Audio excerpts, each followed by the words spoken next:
بسم اللہ الرحمن الرحیم۔ خطاب نمبر 11، سورۃ البقرہ کی آیت نمبر 282 قرآن کریم کی سب سے بڑی آیت ہے۔ اس کو آیت مدائنہ کہتے ہیں، اور اس آیت میں اللہ تعالیٰ نے معاملات کے حوالے سے خصوصیت کے ساتھ ادھار کے لین دین کو بہت اہمیت کے ساتھ بیان فرمایا ہے، اور کچھ اصول کا ذکر اللہ تعالیٰ نے فرمایا ہے۔ اس آیت کو سمجھنے کے لیے سب سے پہلے میں سورہ بقرہ کا خلاصہ آپ کے سامنے پیش کرتا ہوں، پھر کچھ بنیادی اصول ہیں وہ آپ کے سامنے ذکر کرتا ہوں، اور پھر اس آیت کا خلاصہ پیش کرتا ہوں۔ دیکھیں، سب سے پہلی بات یہ ہے کہ سورۃ البقرہ قرآن کریم کی سب سے بڑی سورت ہے، مدنی سورت ہے، 286 آیتیں ہیں، 40 رکوع ہے، اور سورۃ البقرہ کا موضوع ہے یہود کی اصلاح اور مسلمانوں کے لیے ضروری احکام۔ سورۃ البقرہ کے 2 حصے ہیں، آیت نمبر 1 سے لے کر کے آیت نمبر 176 تک 176 آیات میں امتی دعوت کو خطاب ہے۔ امتی دعوت سے مراد ہے کفار، اور خصوصیت کے ساتھ اللہ نے یہود کا ذکر فرمایا ہے اور ان کی خرابیوں کا ذکر کیا ہے۔ 40 خرابیاں اللہ نے ذکر کی ہیں ان کی۔ اور دوسرا جو حصہ ہے آیت نمبر 177 سے لے کر کے 286 تک 110 آیتیں بنتی ہیں، اس میں امتی اجابت کو خطاب ہے۔ امتی اجابت سے مراد ہے مسلمان۔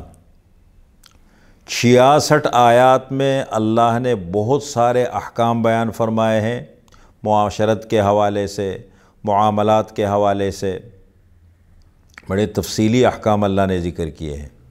اور پھر آخر کی 44 آیتوں میں اللہ تعالیٰ نے سب سے زیادہ اہم، محتم بالشان اور نفس پر بھاری 2 حکم ذکر فرمائے ہیں۔ ایک ہے جہاد اور ایک ہے انفاق۔ جہاد کرنا اور اللہ کی راہ میں خرچ کرنا، یہ 2 مسائل اللہ تعالیٰ نے ذکر فرمائے ہیں۔ یہ تو سورۃ البقرہ کا خلاصہ میں نے آپ کے سامنے پیش کر دیا۔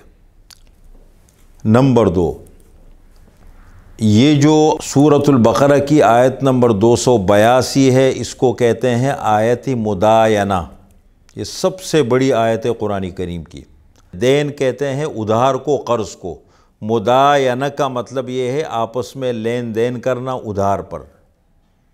اور چونکہ اسلام میں معاملات کی بہت زیادہ اہمیت ہے، خصوصیت کے ساتھ قرض، یہ جو ادھار ہے اس کو قرض کہتے ہیں۔ قرض مقراض سے ہے، اس سے محبتیں کٹ جاتی ہیں، آپس میں معاملات خراب ہوتے ہیں، بدگمانیاں آتی ہیں، معاشرہ خراب ہوتا ہے۔ پھر 2 چیزوں کے بارے میں اللہ کے نبی نے ہمیں تاکید فرمائی ہے کہ انتہائی مجبوری میں اور انتہائی ضرورت کے ساتھ ان کو کیا جائے۔ ایک سفر انتہائی مجبوری میں ہو، ضرورت کے تحت ہو، ضرورت کی حد تک ہو، اور نمبر 2 قرض اور ادھار کا معاملہ ہے۔ حتی الامکان کوشش یہ ہو کہ انسان مقروض نہ بنے، ادھار نہ لے۔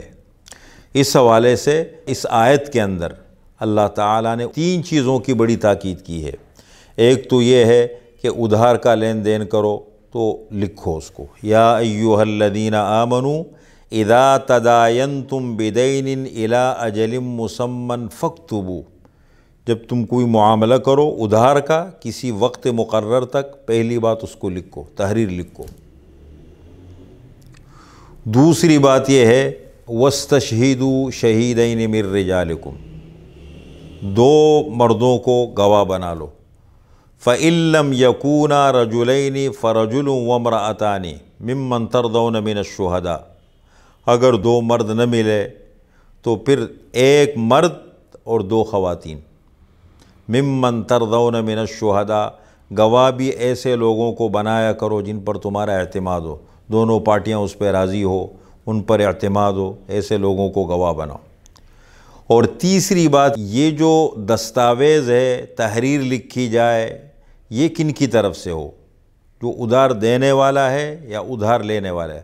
فرمایا وَلْيُمْلِلِ الَّذِي عَلَيْهِ الْحَقُّ وَلْيَتَّقِ اللَّهَ رَبَّهُ وَلَا يَبْخَسْ مِنْهُ شَيْئًا، دستاویز اس آدمی کی طرف سے ہو جو مقروض ہے، اس لیے کہ اس کو دینا ہے، تو خدا نخواستہ کل اگر وہ انکار کرتا ہے، اس کی نیت خراب ہوتی ہے، تو اس کو کہی بھائی تحریر تو آپ نے لکھی ہے، دیکھیں یہ آپ کے الفاظ ہے، آپ کی تحریر آپ کی طرف سے لکھی گئی ہے۔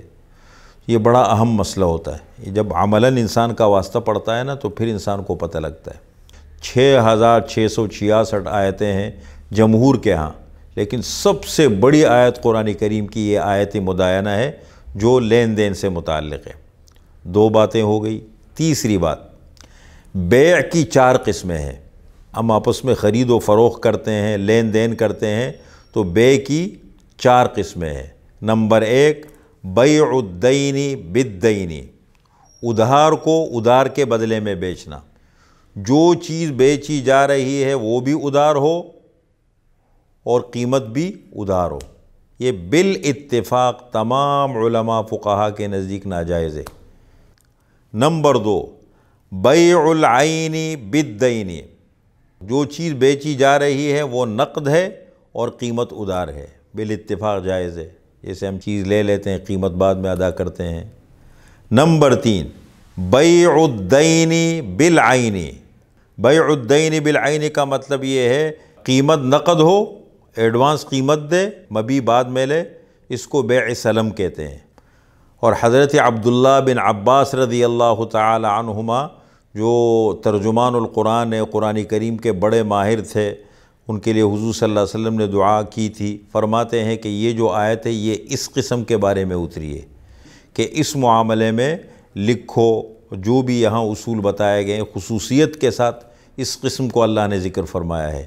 اور چوتھی قسم ہے بیع العین بالعین، جو مبیع ہے وہ بھی نقد ہے اور جو اس کی قیمت ہے وہ بھی نقد ہے۔ اسی کے بارے میں اسی آیت میں فرمایا الا ان تکون تجارۃ حاضرۃ تدیرونھا بینکم فلیس علیکم جناح الا تکتبوها، کہ نقد معاملہ ہے تو کوئی بات لکھنے کی ضرورت نہیں ہے، لیکن بہرحال جتنے معاملات کو واضح رکھیں، اس لیے کہ پتہ نہیں لگتا، انسان بھول جائے، بھولنے کے علاوہ انسان کی نیت خراب ہو جائے، تو خصوصاً حساس معاملات میں، اہم تمام معاملات میں اسلام نے یہ تاکید ہمیں کی ہے کہ معاملات کو لکھا کرو، خصوصیت کے ساتھ ادھار کے لین دین کو لکھا کرو۔ یہ تحریر لکھنا، یہ گواہ بنانا، یہ کوئی فرض نہیں ہے، مستحب ہے، لیکن پھر بھی اللہ تعالیٰ فرماتے تمہارے حق میں یہ بہت زیادہ بہتر ہے، معاشرے کے قوام کے لیے، آپس میں اتفاق اتحاد کے لیے، محبت کے ساتھ رہنے کے لیے یہ اصول بہت زیادہ ضروری ہے۔ جو لوگ ان اصولوں کو قائم کرتے ہیں وہ ہمیشہ پرسکون رہتے ہیں۔